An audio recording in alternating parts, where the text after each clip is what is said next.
Rajasthan speaker paperless বিধানসভা হতে চলেছে রাজস্থান। আগামী বছর থেকে এই কাজ শুরু হচ্ছে বললেন রাজস্থানের স্পিকার বাসুদেব দেবনানি।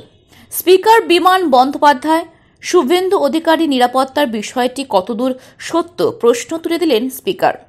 আর বিধানসভার পর্যাপ্ত নিরাপত্তা রয়েছে, তাই অপ্রীতিকর পরিস্থিতি তৈরির কোনো সম্ভাবনা নেই। আমি শুধুমাত্র সংবাদপত্রের মাধ্যমে জেনেছি। আমার কাছে যদি অফিসিয়ালি কোনো কিছু আসে তখন আমি যা সিদ্ধান্ত নেব। তবে আমাদের কারোর ওপরে আক্রমণ হোক সেটা আমরা কেউ চাই না, এবং নিরাপত্তার ব্যাপারটা আমাদের রাজ্য সরকার, কেন্দ্রীয় সরকার তারা অত্যন্ত সতর্ক রয়েছে।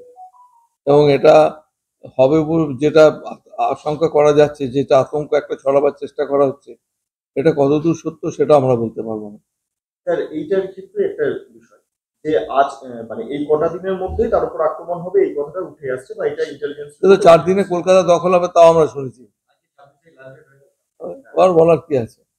না মানে কেউ সত্যিকারের থ্রেট আছে কি না আছে, কেন্দ্র সরকার থ্রেট পারসেপশনে ওর সিকিউরিটি বাড়িয়ে দিয়েছে, এবং আমরাও চাই যে কারোর ওপর যেন কোনো আঘাত না আসে, যে সরকার পক্ষ হোক বিরোধী দল, যে আমাদের তো পশ্চিমবঙ্গের নাগরিক, এ ব্যাপারে কোনো সন্দেহ নেই।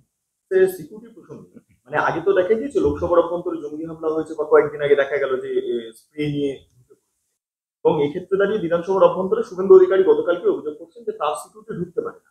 এখন যদি তার উপর যে আক্রমণের বিষয়টা উঠে আসছে, যদি সেই জঙ্গিরা বিধানসভায় বাই চান্স ঢুকে পড়ে এলওপি ঢোকার সময় বা এলওপি থাকাকালীন, তাহলে বিধানসভার নিরাপত্তা আমরা যথেষ্ট সতর্ক আছি ভাই, কাউকে চিন্তা করতে হবে না। বিধানসভাতে যখন যারা আসেন তারা যদি নিজেরা কিছু উস্কানিমূলক বক্তব্য দিয়ে কিছু গন্ডগোল না পাকান, এখানে গন্ডগোল হওয়ার কোনো সম্ভাবনা নেই। 30-31 दिन चल रही है, या मुझे बताया कि अभी 40 to 45 डेज चलती है assembly. According to system 60 days चलनी चाहिए, लेकिन अभी भारत में कहीं भी नहीं चल रही है। ये असेंबली चल रही है, also Kerala assembly is also near about 45 days. बाकी many assemblies are following 10 days, 15 days, 20 days, but they should conduct the assembly more days so that opposition अपनी बात कह सके और सार्थक उसमें बहस भी हो, जिसके आधार पे जनता का जो प्लेटफॉर्म है, जनता के मुद्दे उठे उसका समाधान करें। हालांकि असेंबली का चलना स्पीकर के साथ साथ पक्ष और विपक्ष दोनों पर डिपेंड करता है, और उसके लिए हम लोग ट्राई तो करते हैं कि सबको एक साथ मिला करके बातचीत हो, टेबल पे बैठें।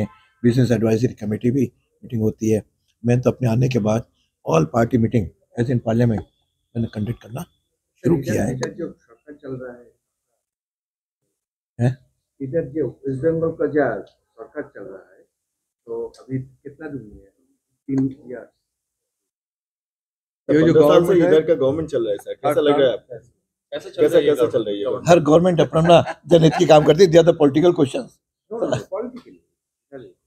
आप कैसे देख रहे हैं यहाँ की गवर्नमेंट को? सब गवर्नमेंट अपनी जनता के भले के लिए ट्राई करती है, वो कंडक्ट करते हैं। हर एक की नेचर अलग होती है, पार्टी की पॉलिसीज अलग होती हैं।